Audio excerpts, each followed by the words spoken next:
사랑하는 생명사랑교회 여러분, 전국의 성도 여러분, 지난 일주일 동안 평안하셨습니까? 오늘 예배에 참여하신 여러분 모두를 생명과 평화의 예수 그리스도의 이름으로 환영합니다. 오늘은 창조절 둘째 주일입니다. 우리 생명사랑교회가 매주 지구를 위해서 하는 환경실천 이번 주는 가까운 이웃들과 쓰지 않는 물건을 나누어 씁시다입니다. 평소에 쓰지 않는 물건들이 많이 있습니다. 그런 것들은 아나바다 장터라든가 그런 다시 쓰는 재활용품 가게에 좀 내놓고 또 필요한 이웃들에게 나누고 서로 쓰지 않는 물건들을 나누면 좋을 것 같습니다. 우리 생명사랑교회도 1년에 한 번 정도는 아나바다 장터를 열어서 물건을 소중히 다루고 자원을 아끼면 좋을 것 같습니다. 오늘 오후에 생사설전이 바람직한 목회자 청빙과 관련돼서 그 주제로 이어집니다. 많이 참석하셔서 우리 이대 담임 목사님 모시는데 여러분의 좋은 의견들을 나누어 주시면 감사하겠습니다. 이제 성부, 성자, 성령의 임재를 알리는 세 번의 징울림과 함께 우리 모두 마음을 모아서 영과 진리로 하나님께 예배하도록 하겠습니다.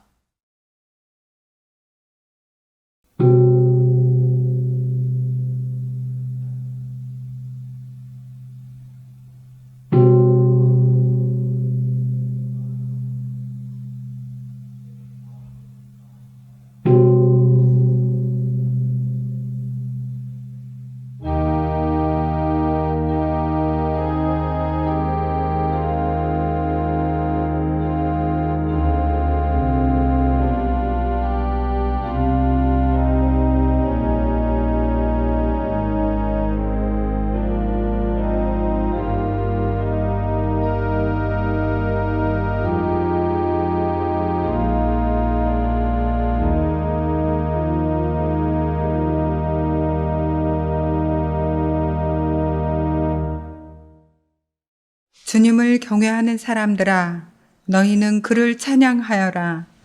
그는 고통받는 사람의 아픔을 가볍게 여기지 않으신다. 그들을 외면하지도 않으신다. 부르짖는 사람에게는 언제나 응답하여 주신다. 아멘.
너희 안에 이 마음을 품으라. 곧 그리스도 예수의 마음이니 그는 근본 하나님의 본체시나 하나님과 동등됨을 취하여서 소유하게 하시고 오히려 자기를 비워 종의 형체를 가지사 사람과 같이 계셨고 사람의 모양으로 나타나사 자기를 낮추시고 죽기까지 복종하셨으니 곧 십자가에 죽으심이라. 이러므로 하나님이 그를 지극히 높여 모든 이름 위에 뛰어난 이름을 주사 하늘에 있는 자들과 땅에 있는 자들과 땅 아래에 있는 자들로 모든 무릎을 예수의 이름에 꿇게 하시고 모든 입으로 예수 그리스도를 주라 시인하여 하나님 아버지께 영광을 돌리게 하셨느니라. 아멘.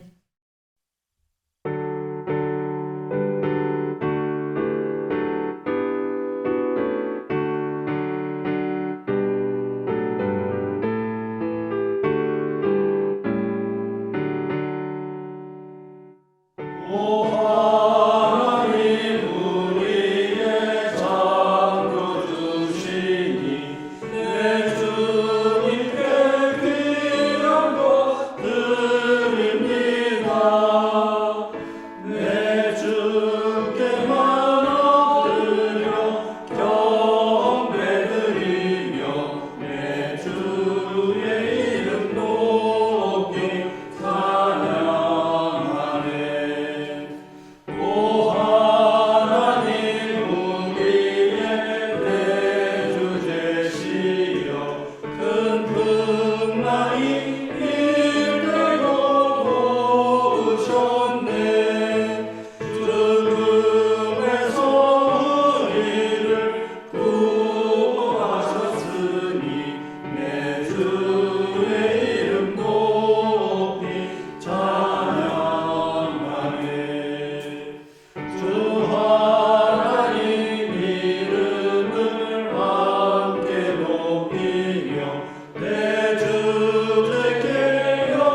예배를 위하여 이건하 권사님의 목회 기도가 있겠습니다. 밤기온이 내려가 풀잎에 이슬이 맺힌다는 백로가 되고서야 오랜 시간 습하고 지루한 무더위와 열대야가 한풀 꺾인 듯합니다. 주님, 긴 더위로 지쳐 힘든 일상을 말씀으로 회복하라고 모이게 하시고 새로이 다가오는 일들을 헤쳐나갈 힘을 얻게 하시니 감사합니다. 우리의 생사 화복을 주님이 주관하시니 저희끼리 복되다 하는 삶이 영원하겠습니까? 그동안 생명사랑 성도들은 한문덕 목사가 차려놓은 식탁에서 먹고 마시며 그리스도를 바로 알고 하나님 나라의 가치를 굳건히 다지는 훈련을 했습니다. 그동안 이것이 복되다 했습니다만 덜어는 차려진 음식을 아직 챙겨 먹지도 못했는데 영을 살찌울 이런 기회가 또 있을런지요. 우리는 기도합니다. 하나님 뜻이 있어 새 임지로 떠나시는 목사님이 그곳에서 한국 교회와 하나님 나라 확장을 위한 견고한 주춧돌을 세우게 하소서. 생명사랑 성도들이 한문동 목사와 함께 배우고 훈련해온 예수 그리스도를 알아가고 실천하는 데에 나태하지 않고 성심으로 지켜나가게 하소서. 토론을 통해 의견을 나누고 수렴하며 선택한 것을 기꺼이 적용하는 것에서부터 여러 방면의 영상으로 전달된 하나님 모습과 말씀으로 하나님이 뜻하신 바 의도를 바르게 알아가기 원하오니 지혜의 영을 깨워 주셔서 복된 삶을 살아가도록 허락하소서. 이 나라를 위해 기도합니다. 나라의 일꾼 지도자들이 당의 이익만 위하여 상대를 폄하하고 공격하고 끌어내리고 변명하는 모습은 이제 안 보고 싶습니다. 서로 존중하여 상생하는 그런 당이, 그런 정치가들이 되게 하소서. 이제 새로운 담임 목사를 모시기 위해 청빙위원회를 꾸렸으니 그들이 맡은 바 소임을 잘 감당할 지혜를 주시고 새 목사님을 속히 만나 단단한 믿음을 굳건히 세우는 데에 흐트러짐이 없는 성도들 되게 하옵소서. 다음 세대의 예수님 일꾼을 길러내는 일에 부족함이 없을 교육관 마련에도 함께 해 주소서. 연로하신 장로 권사들과 육신이 불편한 환우들에게 치유의 손길로 위로해 주시고 뜻하지 않은 사고로 상심된 마음과 상처를 입은 분들에게 마음과 육신의 상처를 회복시켜 주옵소서. 예배를 위해 준비하는 모든 손길을 축복하옵소서. 주님으로부터 지혜를 얻고 자유를 얻음에 감사드리며 예수 그리스도의 이름으로 기도합니다. 아멘.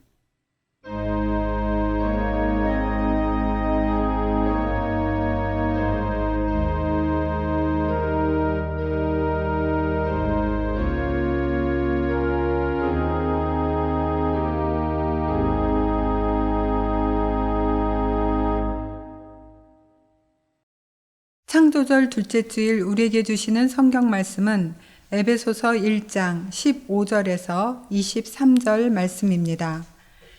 말씀을 한 절씩 교독하시고 마지막 절은 함께 읽겠습니다. 그러므로 나도 주 예수에 대한 여러분의 믿음과 모든 성도를 향한 사랑을 듣고서 여러분을 두고 끊임없이 감사를 드리고 있으며 내 기도 중에 여러분을 기억합니다. 우리 주 예수 그리스도의 하나님이신 영광의 아버지께서 지혜와 계시의 영을 여러분에게 주셔서 하나님을 알게 하시고 여러분의 마음의 눈을 밝혀주셔서 하나님의 부르심에 속한 소망이 무엇이며 성도들에게 베푸시는 하나님의 영광스러운 상속이 얼마나 풍성한지를 여러분이 알게 되기를 바랍니다. 또한 믿는 사람들인 우리에게 강한 힘으로 활동하시는 하나님의 능력이 얼마나 엄청나게 큰지를 여러분이 알기 바랍니다. 하나님께서는 이 능력을 그리스도 안에 발휘하셔서 그분을 죽은 사람들 가운데서 살리시고 하늘에서 자기의 오른쪽에 앉히셔서 모든 정권과 권세와 능력과 주권 위에 그리고 이 세상뿐만 아니라 오는 세상에서 일컬을 모든 이름 위에 뛰어나게 하셨습니다. 하나님께서는 만물을 그리스도의 발 아래 굴복시키시고 그 그분을 만물 위에 그의 영혼을 쫓으셨습니다. 교회는 그리스도의 몸이요 만물 안에서 만물을 충만케 하시는 분의 충만함입니다. 아멘.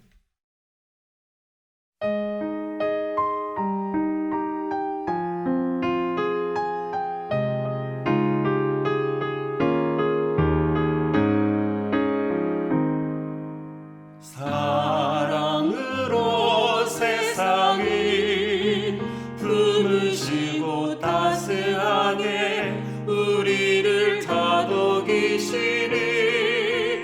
희망으로 사람을 이끄시고 든든하게 우리를 밀어주시니 진리로 역사를 세우시고 밝고 맑게 우리를 인도하시니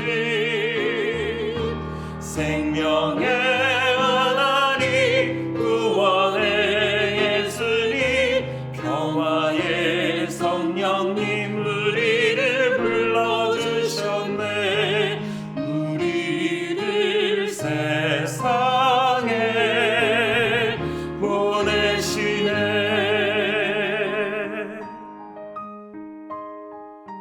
우리는 참된 그리스도인으로서 서로의 다름을 인정하고 약한 이들의 아픔에 민감하게 응답하겠습니다. 우리는 아름답고 선한 것에 주목하고 하나님의 창조 세계를 지키며 생명을 살리는 삶을 살겠습니다. 우리는 세상의 욕망에 휘둘리지 않고 하나님 나라의 가치인 생명, 평화, 정의에 따라 살 것을 다짐합니다. 우리는 믿습니다. 우리는 꿈꿉니다. 생명과 사랑의 하나님 나라 정의와 평화의 하나님 나라 너와 나 우리가 생명의 일꾼 나와 너 모두가 사랑의 일꾼.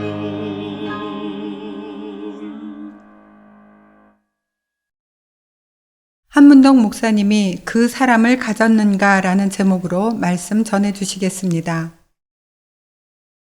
1945년 8월 15일 생각지도 못한 때에 급작스럽게 해방이 되고 우리 사회는 한순간에 모든 시스템이 정지되고 권력도 일시에 사라지는 무주공산이 됩니다. 전쟁에 패배한 일본 사람들은 제 나라로 떠나고 한국의 관공서는 다 텅텅 비고 또 감옥에 갇혀있던 애국지사들과 독립지사들이 모두 길거리로 쏟아져 나옵니다. 친일하던 사람들은 광복의 기쁨을 누리며 새 나라를 꿈꾸는 다수의 시민들이 무서워서 자기 집에 숨어서 숨죽이고 있게 되죠. 일본 제국이 망했으니 이제 해방된 우리나라는 스스로 서고 그야말로 광복에 걸맞게 다시 빛을 찾아야 했지만 안타깝게도 극심한 혼란에 빠져듭니다. 1945년을 기점으로 전 세계는 제국주의의 시대에서 냉전 질서의 시대로 급격하게 바뀌고 있었습니다.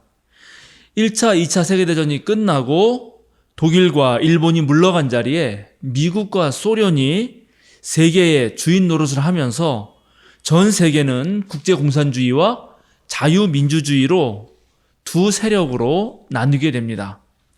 우리나라는 일제로부터 벗어나서 우리 힘으로 자주 독립 국가를 세워야 했지만 해방 이후에 38선을 중심으로 미국과 소련이 각각 남한과 북한에 주둔하면서 진정한 독립을 위해서 건강하게 투쟁해온 많은 사람들이 주변으로 밀려나가게 됩니다.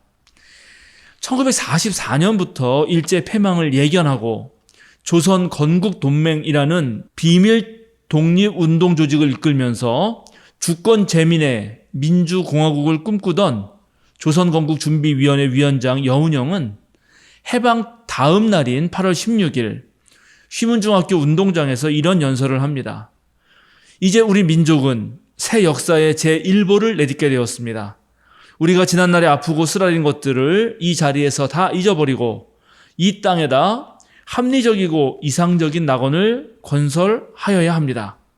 이때는 개인의 영웅주의는 단연 없애버리고 끝까지 집단적으로 일사불란한 단결로 나아갑시다.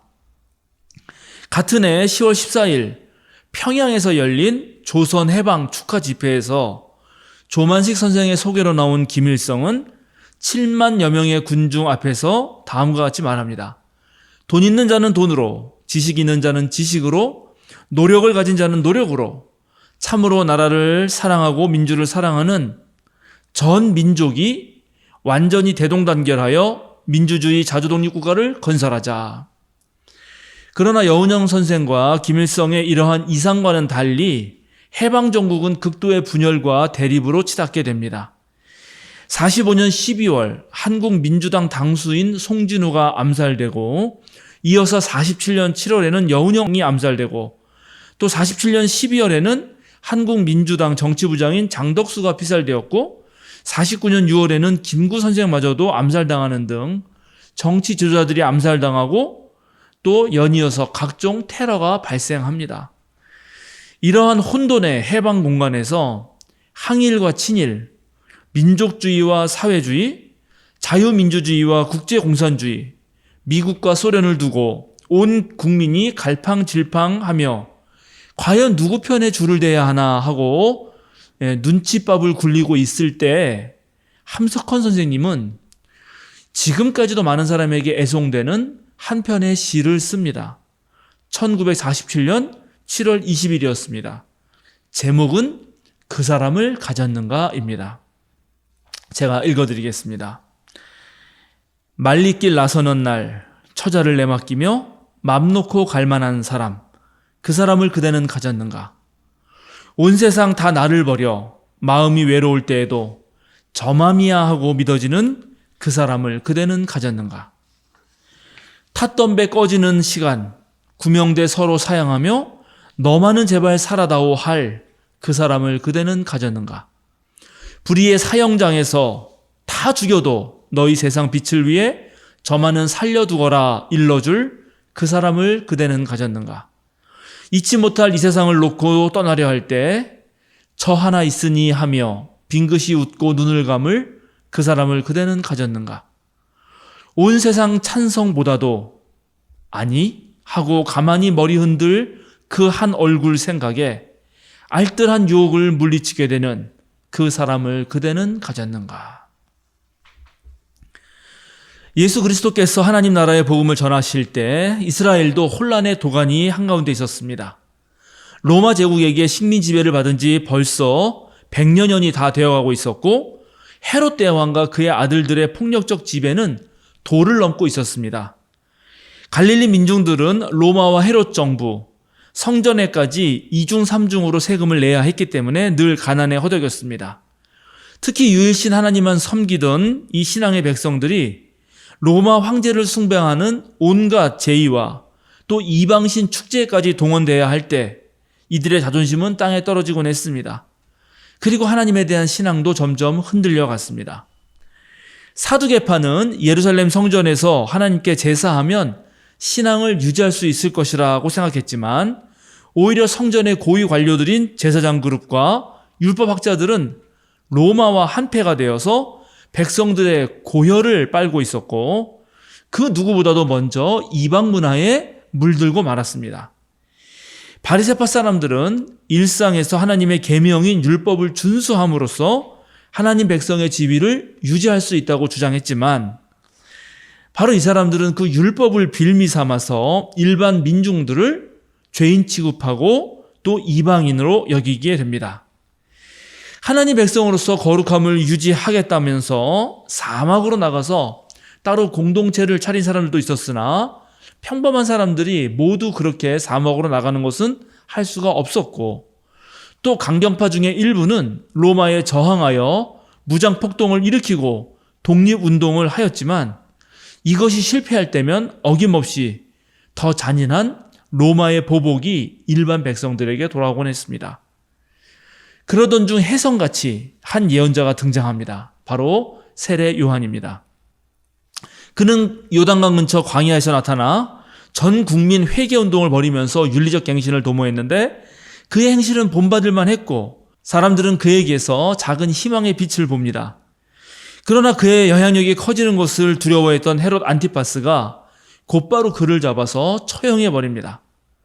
이렇게 해서 하나님 나라의 희망은 또다시 안개 속으로 사라져 버립니다.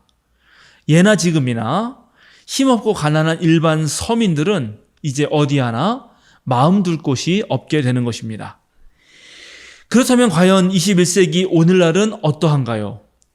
과학 문명이 고도로 발달되어서 이제는 먹고 살만하다고 하는 오늘날 사회에서도 여전히 삶을 힘겹게 느끼는 사람들이 많이 있습니다.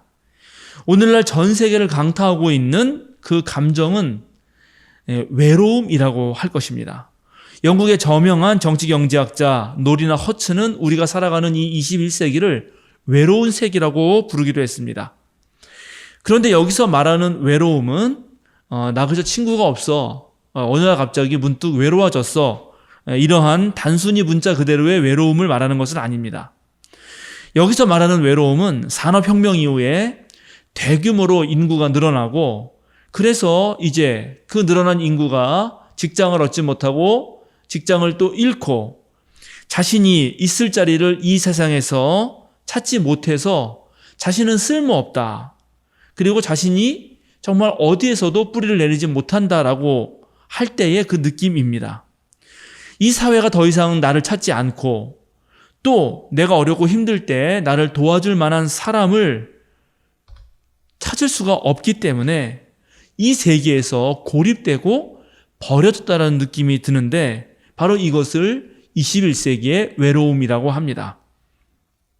오늘날 실로 많은 사람들이 이런 외로움을 호소하고 있는데 외로움은 관계의 단절이 일어났다는 점에서는 이웃을 잃어버린 것이고 자기 자신에 대한 신뢰가 무너졌다는 의미에서 자아를 상실하고 또 이 세계 속에 존재하는 의미를 잃어버린다는 점에서는 일상의 세계를 상실하기 때문에 한 인간을 매우 위험한 지경으로 몰아넣습니다. 우리나라에서는 젊을수록 혼자 살수록 일정 소득 이하일수록 더 많은 외로움을 느낍니다. 즉 청년 세대가 적정한 소득 없이 혼자 살면서 더욱더 외로워지는 현상을 보이고 있는 것입니다. 상당수의 청년이 자발적으로 은둔하는 히키코모리의 삶을 살기도 하지만 중요하거나 어려운 일이 있을 때 조언을 구할 수 있는 사람이나 급한 일이 있거나 개인적으로 돈을 빌려야 할 때 부탁할 수 있는 사람, 낙심하거나 우울할 때 속마음을 털어놓을 수 있는 사람을 찾지 못해서 고립 상태로 6개월 동안 지속되는 경우가 오늘 우리 한국 젊은이들에게 많이 있는 것입니다. 우리 사회가 젊은이들을 이렇게 급격한 외로움과 고립 상태로 몰아넣은 데에는 인공지능 AI로 대표되는 디지털 기술의 발전과 또 우리 사회의 지배적 이데올로기라고 할 수 있는 능력주의가 크게 한몫하고 있습니다. 원래 디지털 기술이라고 하는 것은 서로를 언제 어디서든지 연결할 수 있는 그런 놀라운 기술인데 역설적으로 이 디지털 기술이 발전하면 발전할수록 이 기술을 잘 사용하는 사람과 그렇지 못한 사람의 간극이 너무 심하게 벌어진다는 것입니다. 너무나 빠른 기술의 발전 속도를 그리고 이 고급 기술을 필요로 하는 데는 거기에 따라가는 사람은 괜찮지만 그것을 따라가지 못하는 사람은 너무나 외로움을 느끼게 된다는 것이죠. 한편 능력 있는 사람이 많은 것을 소유하고 가져가는 것이 마땅하다라고 생각하는 이 능력주의는 우리 사회 구성원 전체를 경쟁의 한복판으로 밀어넣습니다. 그리고 늘 그 경쟁의 한복판에서 자기의 능력을 증명해야 되는 그런 상황으로 만듭니다. 이것은 사회 밑바닥부터 고위층에 이르기까지 큰 차이가 별로 없습니다. 능력을 증명했기 때문에 위로 올라간다 해도 언제든 더 능력 있는 자에게 밀려날 수 있다는 그 두려움과 불안에 휩싸이기 때문입니다. 그래서 능력주의는 인간으로 하여금 계속해서 전쟁터에서 살아가는 느낌을 줍니다. 그런데 그 전쟁터에서 일상적으로 벌어지는 작은 전투에서 지기라도 한다면 언제든 나는 이 세계에서 쓸모없는 존재로, 뿌리 뽑힌 존재로 그렇게 되었다고 하는 느낌을 지울 수가 없는 것입니다. 지금까지 저는 여러분에게 80년 전 우리나라의 해방 공간과 2000년 전 로마 지배 하에서의 이스라엘 사람들의 형편과 그리고 오늘 우리가 살고 있는 이 현대사회의 모습이 어떠한지를 말씀드렸습니다. 예나 지금이나 실로 많은 이들이 참된 안식이나 행복, 평안을 누리지 못하고 언제 어느 때 닥칠지 모르는 비극적 사건 속에서 불안과 외로움에 떨고 있다는 사실을 우리는 보게 됩니다. 어느 순간이든 생존의 위협을 받고 우리네 일생이 나락으로 떨어질 수 있다는 두려움이 엄습하는 것이죠. 이렇게 갑자기 어느 때든 치고 들어오는 불안함과 외로움, 두려움과 위험을 우리는 과연 어떻게 하면 극복할 수 있을까요? 바로 함석헌 선생님은 그 사람을 가졌는가라는 시를 통해 참 구원이 어디에서 올 수 있는가를 우리에게 실마리를 안겨줍니다. 바로 여러분의 삶의 의미를 줄 수 있는 그 한 사람을 가지고 있느냐, 그 한 사람과의 관계를 잘 맺고 있느냐 없느냐, 그것이 중요하다는 것입니다.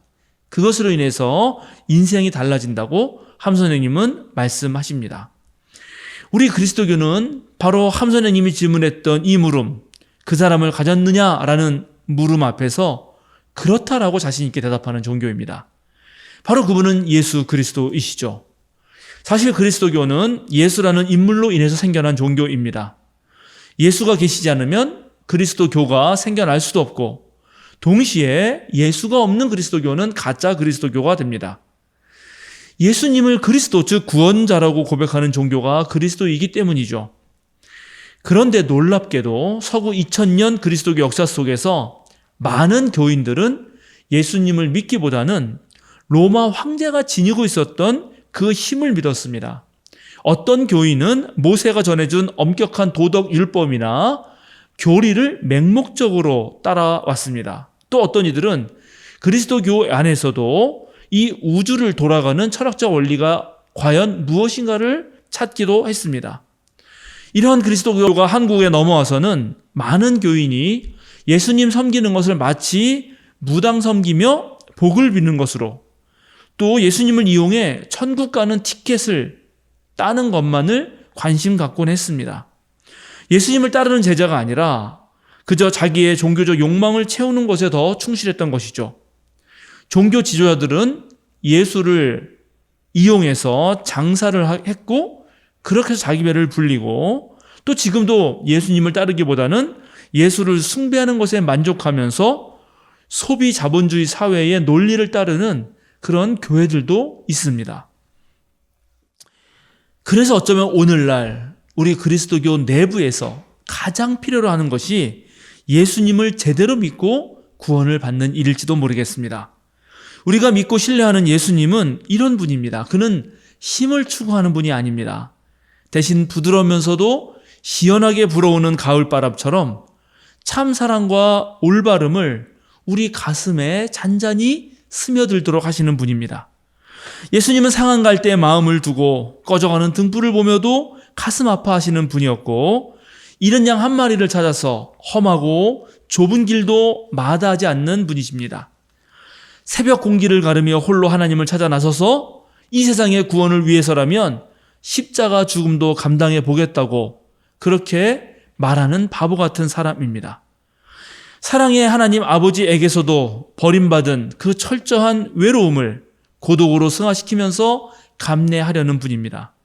사람 위에 사람 없고 사람 아래 사람 없다면서 자기를 찾아오는 모든 이에게 하늘 양식을 먹이고, 또 물고기 2마리와 보리빵 5개를 가지고 모두가 둘러 앉아 먹게 하고도 12바구니가 남게 만들었던 사람입니다.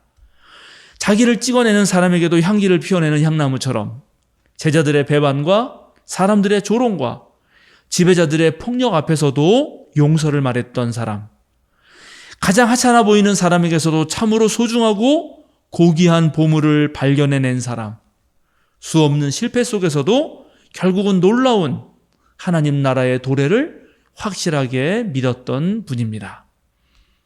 오늘 우리가 함께 읽은 에베소서의 본문에서 바울 사도는 하나님께서 예수님을 죽은 사람 가운데 살리셔서 예수님을 모든 정권과 권세와 능력과 주권 위에, 그리고 이 세상뿐만 아니라 오는 세상에서 일컬을 모든 이름 위에 가장 뛰어난 분이 되게 하셨다고 말하고 있습니다. 예수 그리스도는 만물을 자기 발 아래 굴복시킬 만한 권세를 지닌 분이시지만 만물 안에서 만물을 충만케 하시는 분의 충만함이라고, 예수님은 바로 모든 것들을 충만한 경지에 이르도록 하는 분이라고 바울 사도는 말하고 있습니다. 오늘날 한국교회가 다시 살아나려면, 우리의 신앙이 올바로 서려면 우리는 정말로 예수님을 제대로 믿고 그에 대한 신뢰 속에서 예수님이 하셨던 사역을 회복해야 합니다. 1970년대 초에 지명 수배자가 되어 도망을 다니면서 수배자로, 도망자로 그렇게 살아야 했던 시인 김지아가 쓴 유명한 희곡이 있습니다. 우리에게는 김민기 선생이 만든 노래로도 유명한 금관의 예수입니다. 금관의 예수는 1973년 원주 카톨릭회관에서 처음으로 무대에 올려집니다. 연극에 등장하는 한센병 환자는 술에 취해서 금관을 쓰고 있는 예수상에 구토를 해놓고는 신세 한탄을 하다가 예수상과 대화를 나누게 됩니다. 예수상이 갑자기 말을 걸어오는 바람에 깜짝 놀랐지만 이내 이 사람은 예수님에게 끌려서 그분의 말을 듣게 됩니다. 그때 예수상이 이렇게 말을 하죠. 나는 너무나 오랜 세월을 이 세멘트 속에 갇혀 있었다. 답답하고 어둡고 적적한 이 세멘트의 감옥 속에 나는 너처럼 착하고 가난한 사람들과 이야기하고 싶었고 또 함께 괴로움을 나누고 싶었느니라. 얼마나 기다렸는지 모른다. 이 감옥에서 해방되는 날을, 해방되어 너희들 속에, 너희들의 그 불행 속에 내가 다시금 불꽃으로 살아 타오를 날을. 그런데 네가 왔다. 네가 가까이 와 내 입을 열었다. 내가 너에게 구원을 받았느니라. 그러자 한센이 말하죠. 예수님, 누가 예수님을 감옥에 가두었습니까? 그들이 누구입니까? 예수님 대답합니다. 너는 잘 알고 있다. 그들은 바리새인들이다. 오직 저희들만을 위하여 저희들만의 신전에 나를 가두었다. 내가 너 같은 가난한 백성들로 가지 못하도록 그들은 나의 이름으로 기도를 한다.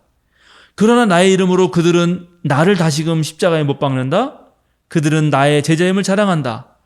그러나 그들은 처음 나를 십자가에 못 박은 자들과 마찬가지로 이기적이고 의심이 많으며 의롭지 못하고 슬기롭지 못하다. 가난한 사람들의 굶주림을 외면하고 박해받는 의로운 사람들의 고통스러운 외침에 귀를 막는다. 그리고 그들은 세속의 안락과 부귀와 영예와 권세와 너무나 가까이 있다. 안락과 부귀와 영예와 권세에 너무 가까이 있는 탓으로 그들의 귀에는 나의 말도 너희들 가난한 백성의 외침도 잘 들리지 않는다. 그러기에 그들이 날 가두었다. 예수님, 어찌하면 예수님이 해방될 수 있습니까? 다시 살아나실 수 있습니까? 어찌하면 다시 살아나서 저희들에게 오실 수 있겠습니까? 그때 또 예수가 대답합니다. 내 힘만으로는 안 된다. 너희들이 나를 해방하지 않으면 안 된다. 안락과 부귀와 영예와 권세를 가까이 하려는 자들은 안 된다. 저 홀로서만 천국에 들어가려는 자, 눈앞에 모든 백성들이 겪고 있는 비참한 불행을 외면하고 저 혼자서만 천국에 들어가려고 하는 자는 안 된다. 의롭지 못한 자도 안 된다. 불의를 보고도 한가하지 않고 오히려 불의에 몸을 굽히는 의롭지 못한 자는 안 된다. 용기 없는 자는 안 된다. 권력을 가진 악의 무리가 죄 없는 백성을 괴롭히고 착취하고 기만하고 억압하는데도 한거에 싸우지 못하는 용기 없는 자는 안 된다. 기도만으로도 안 된다. 기도와 함께 행동하지 않으면 안 된다. 가난한 사람들을 위해, 억눌린 사람들을 위해 행동하는 사람, 그리고 너와 같이 가난하고 불쌍하고 핍박받으면서도 어진 사람들밖엔 안 된다. 내가 내 입을 열었다. 네가 내 머리에서 금관을 벗겨내는 순간 내 입이 열렸다. 내가 나를 해방하리라. 그러자 한센이 또 말합니다. 예수님, 저는 힘이 없습니다. 제 몸 하나도 의탁할 곳이 없는 가련한 놈입니다. 제가 어떻게... 그러자 예수님이 또 말씀하시죠. 아니다. 바로 그것 때문에 내가 할 수 있다. 너만이 날 해방하여 내가 너희들과 함께 이 세상의 하늘나라를 이룩하게 만들어줄 사람이여라. 너의 그 가난, 너의 그 슬기와 어진 마음, 더욱이 불의에 대해 항거하려는 그 용기가, 내 용기가 바로 그것이다. 자, 가까이 오라. 가까이 와 내가 내 입을 열게 했듯이 내 몸을 자유롭게 하라. 이 세멘트를 벗겨내라.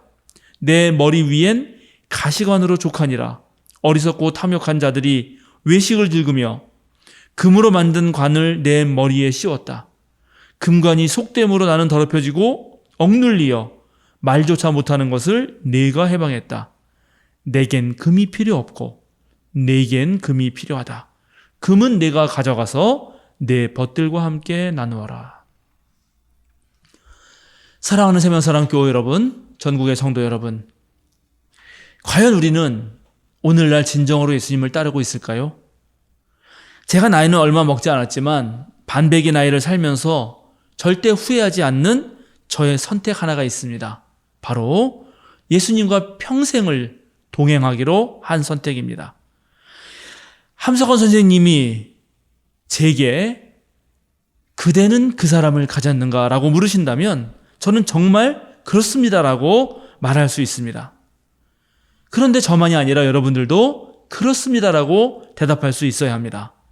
진정으로 예수님을 깊이 알고 그분을 여러분들과 또 저의 마음속에 모시고 그분이 하신 일들을 해나가고 그분이 함께 했던 이들을 찾아가고 그분이 친구했던 이들과 친구가 된다면 또 그분과 함께 하나님의 기적을 맛보고 그분과 함께 십자가 고난의 길을 마다하지 않고 걷는다면 그러면 여러분은 그리고 저는 확실하게 구원의 삶을 살게 될 것입니다. 정말 예수님만이 길이요 생명이요 진리입니다. 예수님만이 진정한 삶에 이르는 참된 길입니다. 사랑하는 여러분, 예수님을 붙드십시오. 예수님을 닮으십시오.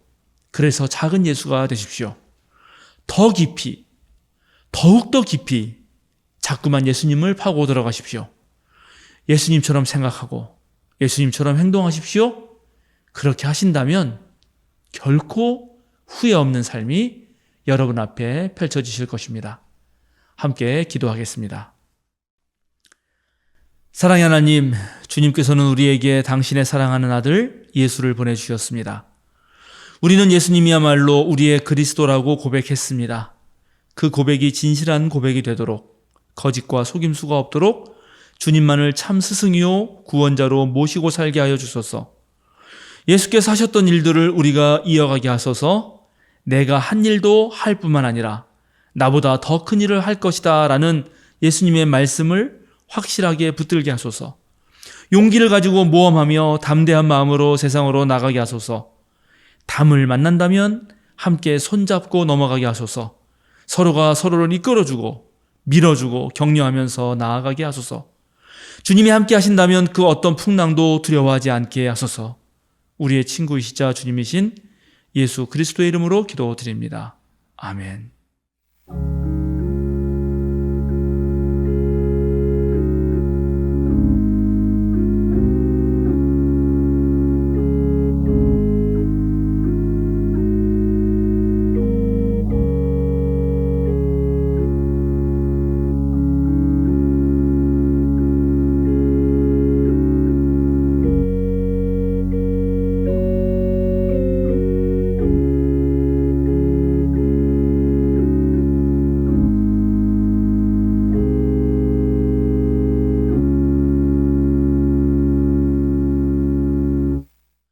다 함께 사도신경으로 우리의 신앙을 고백하겠습니다. 나는 전능하신 아버지 하나님 천지의 창조주를 믿습니다. 나는 그의 유일하신 아들 우리 주 예수 그리스도를 믿습니다. 그는 성령으로 잉태되어 동정녀 마리아에게서 나시고 본디오 빌라도에게 고난을 받아 십자가에 못 박혀 죽으시고 장사된 지 사흘 만에 죽은 자 가운데서 다시 살아나셨으며 하늘에 오르시어 전능하신 아버지 하나님 우편에 앉아 계시다가 거기로부터 살아있는 자와 죽은 자를 심판하러 오십니다. 나는 성령을 믿으며 거룩한 공교회와 성도의 교제와 죄를 용서받는 것과 몸의 부활과 영생을 믿습니다. 아멘.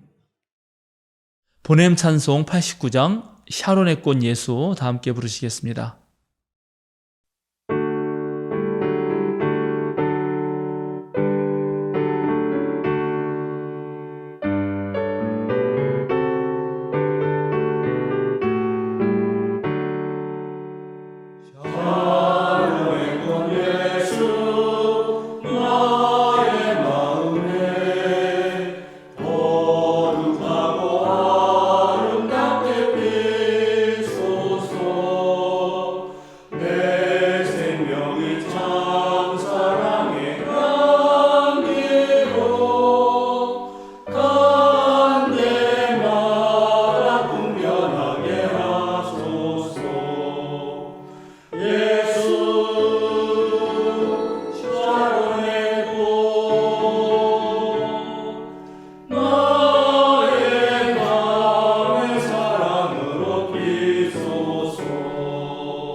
사랑하는 세명사랑교회 여러분, 전국의 성도 여러분, 오늘도 어깨를 쭉 펴고 똑바로 서십시오.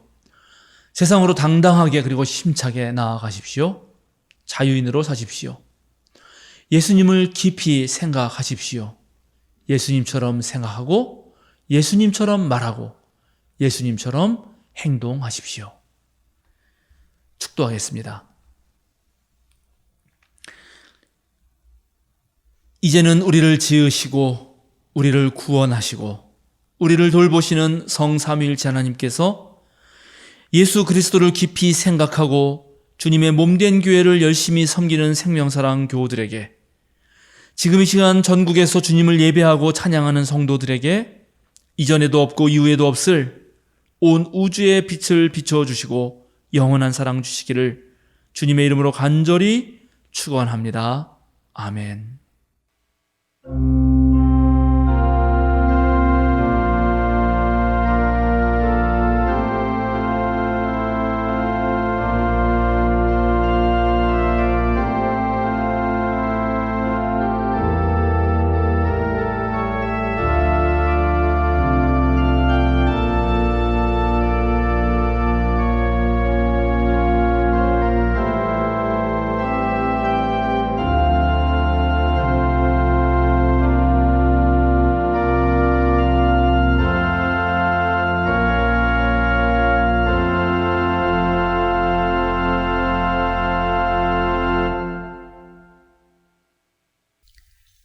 알림과 사귐 시간입니다. 오늘은 창조절 둘째 주일입니다. 오후에는 기획관리부에서 주관하는 생사 썰전이 있습니다. 주제는 목회자 청빙입니다. 모든 교우들이 관심을 가지시고 함께 참석해 주셨으면 좋겠습니다.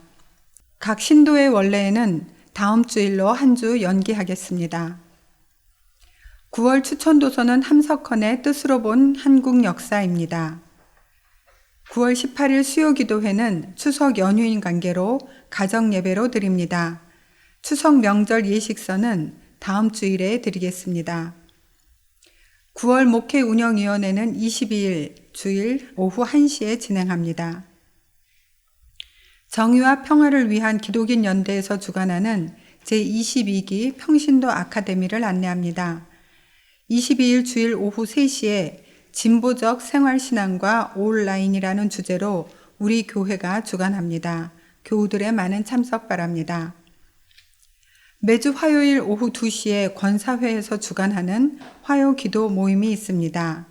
생명사랑교회의 미래를 위해 함께 기도하는 시간입니다. 교우분들의 관심과 참여 부탁드립니다. 이번 주 생일자는 9일 나홍민 성도입니다. 오늘 함께 예배드릴 수 있어서 감사합니다. 한 주간도 평안하시기 바랍니다.